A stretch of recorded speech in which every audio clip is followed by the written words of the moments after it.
Greetings, friends. Marc David here, founder of the Institute for the Psychology of Eating. Thanks for hanging around. Thanks for being here. This is me on Facebook Live, and let's have a conversation.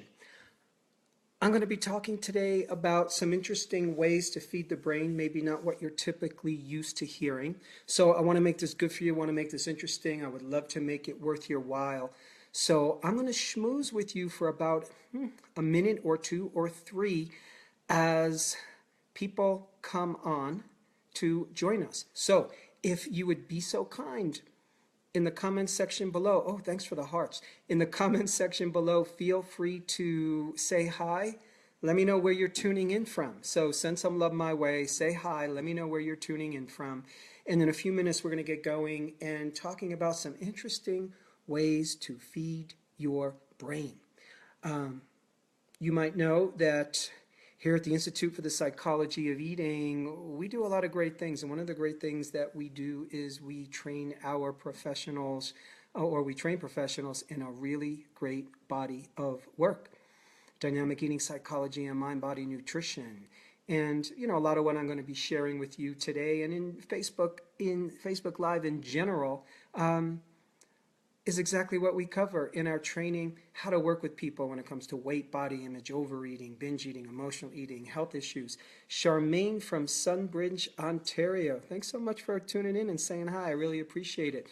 If you're listening, feel free to say hi in the comments below. Hello, Kelly from Chicago. I really appreciate you being here. I appreciate you reaching out. And Haley shared the video already. That's so sweet. I really appreciate that. So again, I'm going to just take a couple of minutes. I'm going to be schmoozing. While we wait for some people to come on, we're going to be talking about feeding the brain. And it's Kim Grossman from New York, my hometown. Hello. Hey, Jamie. So glad you're here. Jamie's in our training to become an eating psychology coach. You're in module 2. That is so cool. That's the beginning. That's the foundation. Melanie is saying hi from Australia. Hey, Miss Sydney. Glad you're here. Looking good. I'm feeling kind of good. I have been on such a self-health kick. It's been great.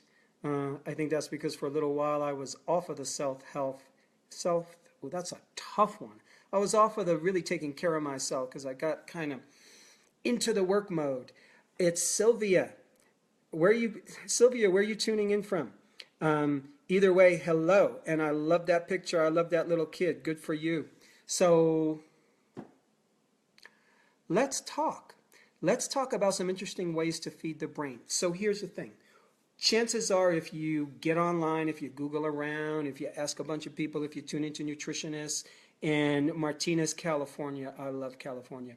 So when you tune in to discover, okay, how do you feed the brain? Probably one of the most common ways that you're going to hear, at least from a nutritional standpoint, is when it comes to EFAs, essential fatty acids.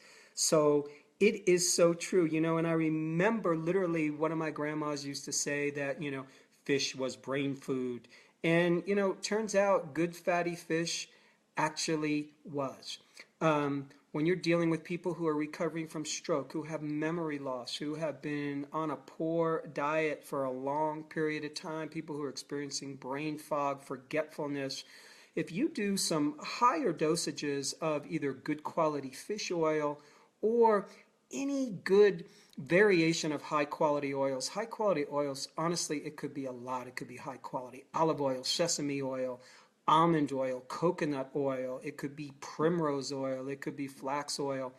I love to rotate them out. Not all oils are created equally. So essential fatty acids have a powerful way. You know, the brain is largely, believe it or not, the brain is largely composed of water and fat. How unsexy is that? And it's interesting, it's really hard to get an accurate number from the scientific community. Well, exactly what percentage of water, exactly what percentage of fat? There's a lot of differing opinions on it. But bottom line is, if you could suck out all the water and all the fat out of the brain, you're not going to have much else left of anything else. So fat is an interesting substance. Fat is also, essential fats are also the precursors for so many of the hormones and chemicals of energy in the body that impact us and that will impact the brain. Okay, but you've heard that already. I'm not going to talk about things like ginkgo for the brain that you can Google and learn about anywhere. Let's talk about some other interesting things that don't normally come up in the make your brain healthy and feed it well conversation. Number one, oxygen. Oxygen is everything. You know, it used to be said many moons ago, and most people still believe this, that when brain tissue dies, it dies. When a brain cell dies, it dies. So people who have suffered from stroke, people who have dementia. So there's all kinds of ways. Kim says, love my wild salmon and sardines, two great sea foods with amazing essential fats in them. Yes. So when brain tissue dies, hello to Neil from Newfoundland, Canada. Thanks for tuning in. When brain tissue dies, it actually doesn't die. A lot of times it goes dormant. Cells in the brain will literally go dormant. What wakes them up? Oxygen. This is why one of the profound treatments now for brain injury is hyperbaric oxygen chamber. They have these in hospitals where you vary the pressure and the amount of oxygen that's coming in to the body, and at various pressures and various intensities, oxygen will find its way more into the brain. It literally starts to wake it up. This is why you walk outside on a great day and it's beautiful outside and you take a couple of breaths of fresh air, you feel better. You're bringing more oxygen into the brain. I'm sorry to say this is so obvious, but we forget it. You know, vitamin O is the #1 nutrient on the planet. You can be deficient in vitamin A, B, C, D, and E and all kinds of minerals for years, and you'll survive. You got about 2.5 minutes without oxygen, and then you're going to be dead. So that's an important nutrient. It's a powerful nutrient. It's also why when we do things like yoga, when you do breathing exercises, when you are doing athletics, when you're doing anything, walking, fitness. Hello, Liberty from West Palm Beach. Glad you're here. I really appreciate it. We're talking about feeding the brain. We're talking about oxygen. So oxygen, whether you're doing it through breathing exercises or alternate nostril breathing, any type of yogic breathing. Hello, Sarah Beth, and hello, Andrea from California. Thanks for tuning in. So oxygen, oxygen, oxygen is probably, when all else fails, long-term, one of the greatest things you can do for brain health, day-to-day, month-to-month, year-to-year, because that's what literally wakes the brain up. That's what wakes up dormant brain cells. Hey, Mr. Kevin Levin, I'm so glad you're here. Sydney, thank you for accurately naming the name of yogic breathing, which is pranayama. Lots of oxygen. Kim is saying alternate nostril breathing is amazing. It really is. It's probably one of my longest term breathing exercises that I do. Very, very powerful. Interestingly enough, there's a lot of fascinating, not a lot, there's some fascinating research. Danielle Travali from New York City. Glad you're here. I love New York. I'm going to be there in another couple of weeks to see family for the holidays. So, I was just talking about oxygen and the brain, and I forgot what I was saying. But that's probably because I'm lacking in oxygen. Amy Bonder, it's so good to see you here. I'm so glad you're here. So, oh yes, I was talking about research on alternate nostril breathing of all things. Well, it turns out that sympathetic and parasympathetic nervous system will alternate dominance in the brain every 2 to 3 hours. Probably averages about every 2.5 hours, the brain will switch from being more parasympathetic dominant, and then it'll switch to more sympathetic dominance. So what's interesting is when you do alternate nostril breathing, you begin to bring parasympathetic and sympathetic activity into more balance. It just so happens there are naturally 2 times during the day. This is a weird fact. I don't know how I know this. It's from some arcane research somewhere. Weird fact. There's 2 times, and the yogis knew this for eons of time. So the yogis first said this. They said sundown and sunup, so sunrise and sunset, are the times when meditation is most possible. They also said it's the time when you can tune in, access yourself, go deepest. Sunrise, sunset. Well, it turns out naturally, those are the times when both brain hemispheres and sympathetic and parasympathetic nervous system are in balance. So when they're in balance, there's an interesting state that happens. So alternate nostril breathing helps create that. That's interesting. because it's a way to use oxygen. It's the way to use what the creative power gave us, the world, the earth, the sun, the outdoors. Highly recommended. Okay, next thing for brain health, feeding your brain long term, is good, clean, high quality water. Hello, Sarah from Scotland. So glad you're here. Here's the issue with water. Part of the challenge is, we can go into the science of water, which I find really fascinating. All water is not created equal, by the way. But what's interesting right now is so many communities around the world, particularly in the United States, we are fluoridating our water. We are using the kind of fluoride that in World War II was actually used as a neurotoxin. It turns out there's even a Harvard study that shows us that in areas where the water is fluoridated, young children consistently have lower IQs across the board. That's mind-boggling. Hello, Patricia from Sugar Land, Texas. I love that name, Sugar Land, Texas. Only a Texan would name a town like that. So fluoride is a neurotoxin. I'm sorry to say, whoever the politicians are who passed that edict, and that happened many moons ago when I was in high school, and I remember reading about it back then thinking, that ain't right. They said it's for the health of your teeth. Do you really think the powers that be give a damn about your teeth? I don't think so. They don't care about the health of your cavities. They would have eliminated sugar. They would have bettered the dental profession a long time ago. Not quite. It's clean up your water. You will clean up a neurotoxin that is dramatically impacting your brain. Here's another thing that I'd love to chit-chat with you about that impacts. By the way, if you have any questions or comment that pop up as I'm talking, feel free to say something in the comments below, and I will be happy to get to it if I can. I know you know this, but I just want to say it because so often when we think about feeding the brain, we're always going to think about foods. We're always going to think about nutrients or supplements, which are great. I love it. And I'm a nutrient and supplement fanatic, but I also love to look at the big picture. And part of the big picture in feeding the brain, believe it or not, and keeping it young, keeping it agile, keeping it active, probably one of the greatest things you could do other than oxygen is learning. Learning something new. Oh yes, Kim says, best money I ever spent was on my water filtration system. I'm with you. I'm totally with you.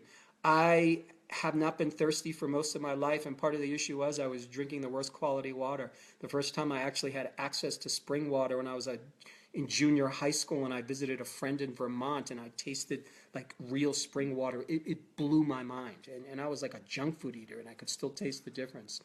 So learning exercises the brain, whether you learn is Brita good?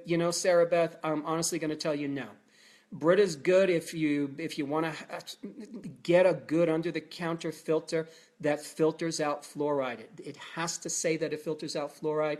You need a very high-quality filter. It's going to be more expensive to get rid of the fluoride. I wish I could say otherwise. Brita gets rid of probably a lot of other things. Berkey water filters, yep, they're pretty good. So I'm not sure they do fluoride, though. We have to check that out, but I know it's a good quality filter. Learning, whether you learn another language, whether you learn a new discipline, whether you study something that you've always wanted to study, what is it that keeps your mind active? Learn internet marketing if you're in the internet marketing business. Learn about nutrition. The more you learn, the more you are feeding your brain, the more you are exercising your brain. I have to tell you, I think the youngest people that I meet, and when I say that I mean the people who stay younger longer, are the ones that are lifelong learners, because it literally keeps the brain active. I have had senior citizens tell me time and time again that one of the secrets to their happiness is learning, just being a lifelong learner. Okay, so Jennifer says that the Berkey does filter out fluoride. Thank you so much. Play word games and puzzles every day. That's what I'm talking about. Absolutely. Emily from Chicago, glad you're here, and thank you for the kind words. So, other things that feed the brain. Here's what I want to say, and this is a little bit out there, but I'm going to say it anyway, and this is for the non-atheists in the crowd. Tapping into a higher power feeds the brain. Here's why I say that, and I've got I've got no, well, do I have any bona fide research to back that up? You know, there's interesting research coming out around the the neuroanatomy of spirituality and religion. You know, where does that part of us live in the brain? Sarah says, oh, I'm a personal trainer. I just went back to school and I've never felt more energetic and focused. Georgia says, learning a new language. That keeps the brain active, you know, and it keeps us happy. You know, so we're not only talking about brain health.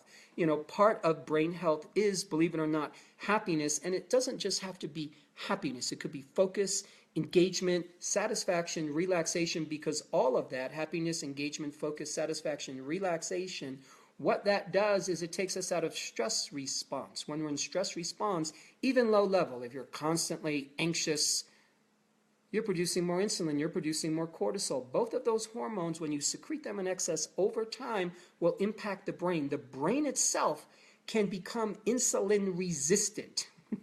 The brain itself, in a weird way, can become diabetic. And that's an issue. That's when the brain will start to deteriorate more. So, back to, thank you, Sarah Beth. We came from divinity. Yes, it fulfills us. Here's the thing. You know, haven't you had the experience where you might say things, you might talk about things, interesting information comes through you as opposed to from you?